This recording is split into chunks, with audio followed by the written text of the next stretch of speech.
श्री शिवाय नमस्तुभ्यम दोस्तों।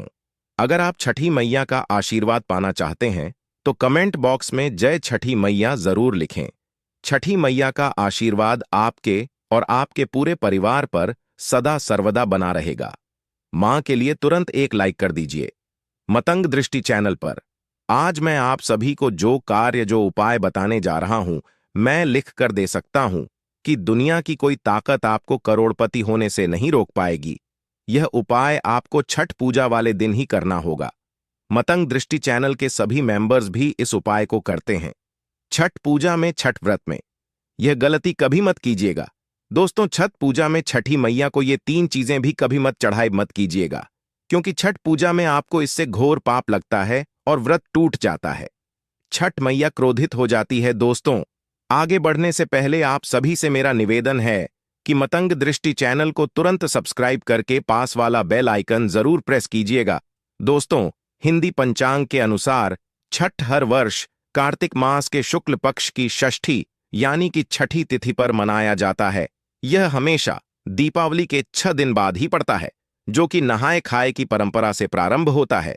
यह व्रत करने वाले व्रतधारी 33 घंटे तक निर्जला व्रत रखते हैं, जिसके बाद छठी मैया की आराधना और सूर्यदेव को अर्घ देने के बाद इस व्रत का समापन किया जाता है। मेरे प्यारे भाइयों और बहनों, सबसे पहले हम जानते हैं कि ऐसी कौन सी महिलाएं हैं जिन्हें छठ पूजा नहीं करनी चाहिए। दोस्तों, जिसे उन्हें घोर पाप लगता है और व्रत भी टूट जाता है। छठी मैया क्रोधित हो जाती है। छठ पूजा का व्रत ऐसी महिलाएं गलती से भी ना रखें, अन्यथा उनकी संतान की मृत्यु भी हो सकती है। पति पर भारी संकट आ सकता है, उल्टा पाप के भागीदार बन सकते हैं। ऐसी महिलाएं छठ पूजा से रहे दूर। दोस्तों, कार्तिक मास की षष्ठी को छठ का पर्व मनाया जाता है। छठे दिन पूजी जाने वाली षष्ठ बिहार में आसान भाषा में छठी मैया कहकर पुकारा जाता है। यह त्योहार अपितु महाराष्ट्र, झारखंड, उत्तर प्रदेश तथा पश्चिम बंगाल में भी मनाया जाता है। मान्यता है कि छठ पूजा के दौरान पूजी जाने वाली छठ माता सूर्य भगवान की बहन है, इसलिए लोग सूर्य को अर्घ देकर छठ मैया को प्रसन्न करते हैं। वहीं पुराणों में दुर्गा के छठे रूप कात्यायनी देवी को ही छठ माता के रूप में माना जाता है। छठ मैया को संतान देने वाली माता के रूप में भी जाना जाता है। मान्यता है कि यह पर्व संतान के लिए मनाया जाता है। खासकर वो जोड़े जिन्हें संत न की प्राप्ति नहीं हुई है, वह छठ का व्रत जरूर रखते हैं। वहीं सभी अपने बच्चों की सुख शांति और वैभव कल्याण के लिए भी छठ पर्व मनाते हैं। लेकिन क्या आप जानते हैं कि कुछ ऐसी महिलाएं भी हैं जिन्हें छठ व्रत या पूजा गलती से भी नहीं रखना चाहिए? यह सबसे बड़ा घोर पाप माना जाता है। महिलाओं को ऐसी गलती कभी नहीं करनी चाहिए। तो चलिए जानते हैं, लेकिन सबसे पहले आप सभी अपनी राशि कमेंट बॉक्स में जरूर डाल दीजिएगा। यदि आपकी राशि के अनुसार हमारे पास कोई उपाय बनता पड़ेगा तो वह हम आपको कमेंट में आकर ही रिप्लाई में बता देंगे। और हां, एक लाइक जरूर कीजिएगा। जय हो छठी मैया की। दोस्तों, शास्त्रों के अनुसार जो लोग अधूरी शादी करते हैं वह एक तरीके से शास्त्रों का अपमान करते हैं। अधूरी शादी से यहां मेरा तात्पर्य यह है कि कोर्ट मैरिज करना या बिना शादी के साथ में रहना या संतान की उत्पत्ति करना, यह सबसे बड़ा घोर पाप माना जाता है। ऐसे में छठ पूजा का व्रत ऐसे लोगों को कभी भी अपनी संतान के लिए नहीं रखना चाहिए, क्योंकि आपने हिंदी रीति रिवाजों के अनुसार 7 फेरे नहीं लिए हैं। और वहीं बिन शादी के जब लोग साथ रहने लगते हैं तो समाज में ऐसा रिश्ता कलंकित ही माना जाता है। दोस्तों, बहुत से लोग ऐसे हैं जो भागकर शादी करते हैं और परिवार को दुखी कर देते हैं।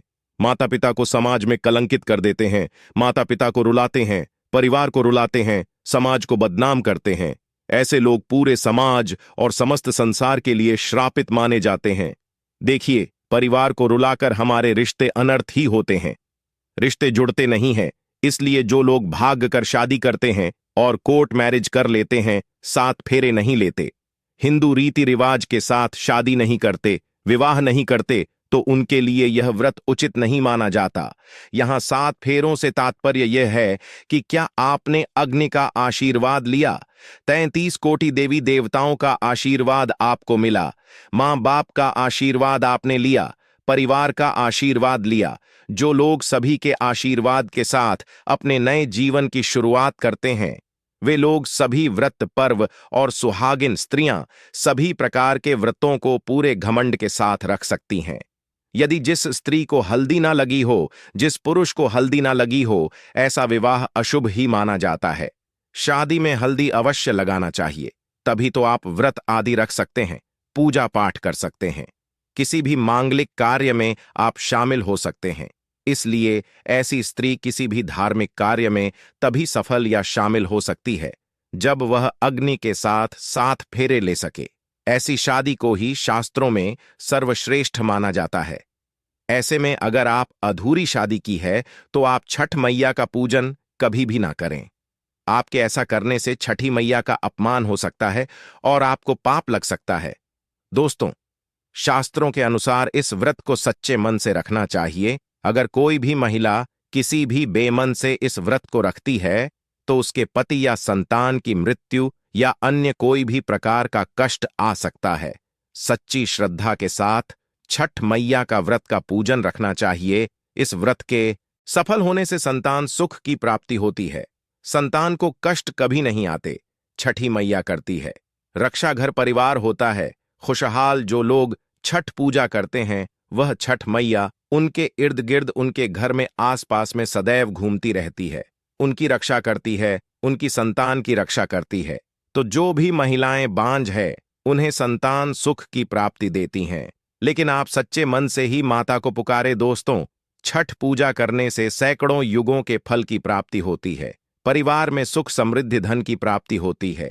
छठ मैया की पूजा से सभी मनोकामनाएं पूर्ण होती हैं। और वहीं कुंवारी कन्याएं अगर पुरुष भी छठ पूजा कर सकते हैं तो छठ पूजा का उनको भी फल कई गुना लाभ प्राप्त करवाता है।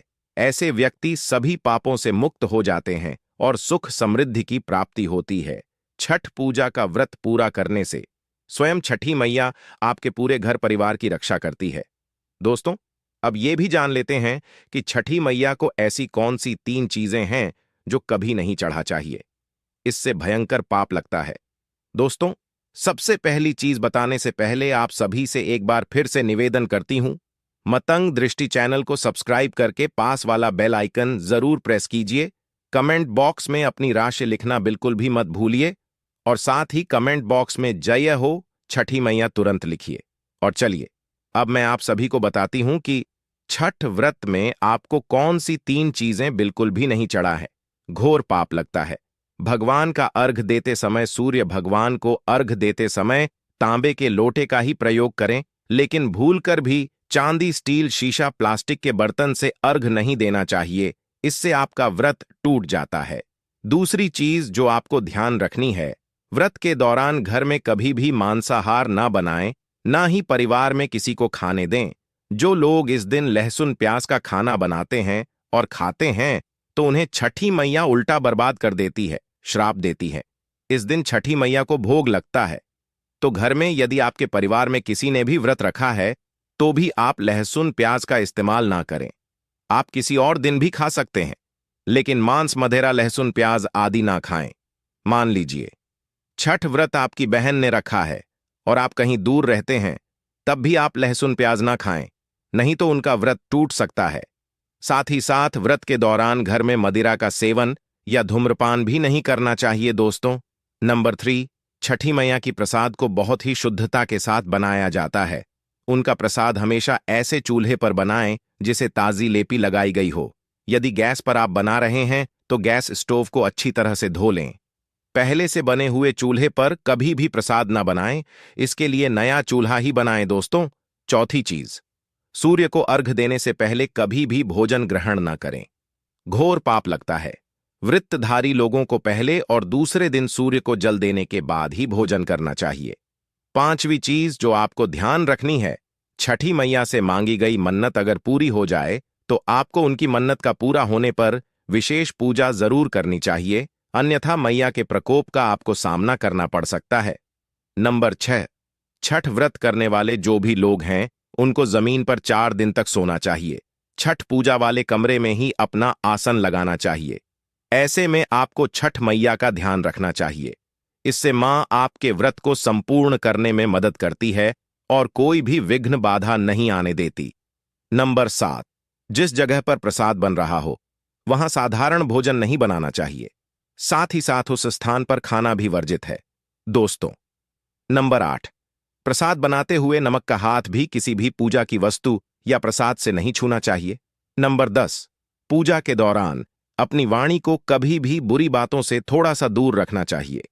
जुबान पर गंदे विचार या मन में गंदे विचार नहीं लाने चाहिए।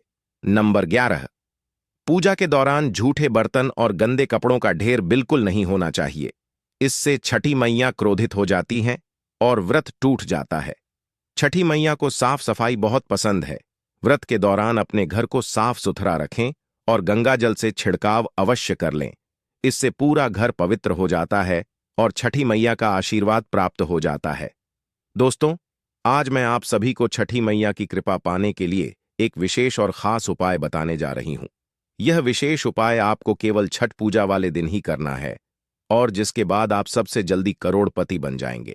दोस्तों, इस उपाय को करने के बाद आपको दुनिया की कोई भी महाताकत, महाशक्ति करोड़पति बनने से नहीं रोक पाएगी।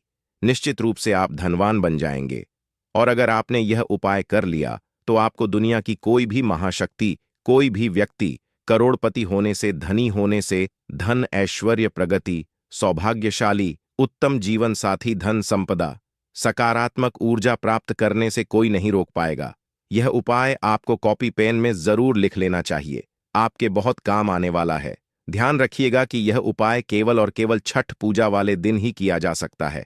और आइए अब जानते हैं कि यह कौन सा उपाय है। यह उपाय आपको 30 त्योहार और धर्म चैनल के अलावा कहीं और देखने या सुनने को नहीं मिलेगा। इसके लिए आपको एक नमक का पैकेट लेना है, पिसा हुआ या ढेले वाला। कोई भी नमक आप ले सकते हैं और एक पानी की बोतल आपको लेनी है। 51 रुपया दक्षिणा तथा 100 ग्राम सरसों के तेल की बोतल और 50 ग्राम सूखी लाल मिर्च, 500 ग्राम चावल और 500 ग्राम ही उड़द की दाल के साथ साथ ही आपको RS के बदाश। यह सभी 8 सामग्रियां आपको एकत्रित करनी है। सामग्री को बहुत ही ध्यान से सुन लीजिएगा और कॉपी पेन में नोट डाउन जरूर कीजिएगा। दोस्तों, इन सभी सामग्री को अब आपको एक लाल रंग के कपड़े में बांध लेना है या आप किसी थैली में भी इसे ले सकते हैं, लेकिन ध्यान रखिएगा कि कोई भी साम मिक्स ना हो। अलग अलग थैली या अलग अलग कपड़े में आपको बांध लेना है। अब यह सामग्री किसी गरीब व्यक्ति को दान दे देना है। बस इतना सा काम आपको करना है। छठ पूजा वाले दिन ही यह उपाय आपको करना है। दोस्तों, मैं गारंटी लेती हूं, मतंग दृष्टि चैनल को आप तुरंत अनसब्सक्राइब कर दीजिएगा। अगर आप करोड़पति ना बन जाएं तो मुझे कमेंट में आके जरूर बताइएगा। आपका पूरी तरीके से भाग्य बदल जाएगा। यदि आप व्यापारी हैं तो आपका व्यापार 100 गुना बढ़ जाएगा। यदि आप कोई स्टूडेंट है, आपका मन पढ़ाई में नहीं लग रहा है तो वह लगने लगेगा। सरकारी जॉब की तैयारी कर रहे हैं, प्रमोशन चाहते हैं, संतान की प्राप्ति चाहते हैं, विवाह के योग मन नहीं बन रहे हैं, देरी हो रही है, पूरी तरीके से हर चीज में यह कारगर सिद्ध होता है। यदि बीमार व्यक्ति आपके घर में कोई खाट पकड़ चुका है तो वह उठ खड़ा होगा। दोस्तों, यह उपाय मतंग दृष्टि चैनल के सभी मेंबर्स और पूरी टीम भी इस उपाय को जरूर करती है। ध्यान रखिएगा कि यह जो उपाय है केवल और केवल छठ पूजा के दिन ही आपको करना है। यह उपाय को करने के बाद मां छठ मैया की पूरी कृपा, विशेष कृपा आपके ऊपर साक्षात रूप से प्राप्त होती है। यह उपाय सैकड़ों सालों से हमारे बुजुर्ग करते चले आ रहे हैं। यह उपाय मैं अवश्य ही करती हूं। आप यह कार्य पूर्णिमा, अमावस्या पर भी कर सकते हैं। दोस्तों, आप में से कौन कौन छठी मैया का आशीर्वाद पाना चाहता है? सच्चे दिल से कमेंट बॉक्स में जय हो, छठी मैया जरूर लिखिए और छठी मैया के लिए एक लाइक जरूर कीजिएगा। मिलते हैं आपको अगले वीडियो में।